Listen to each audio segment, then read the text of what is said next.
Welding transformers work on principle that weld is actually blank, a open circuit B, short circuit C, circuit with finite resistance D, circuit with reactance the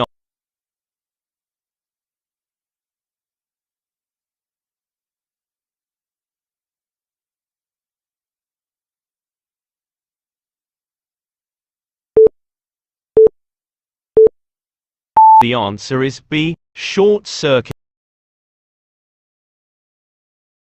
Explanation.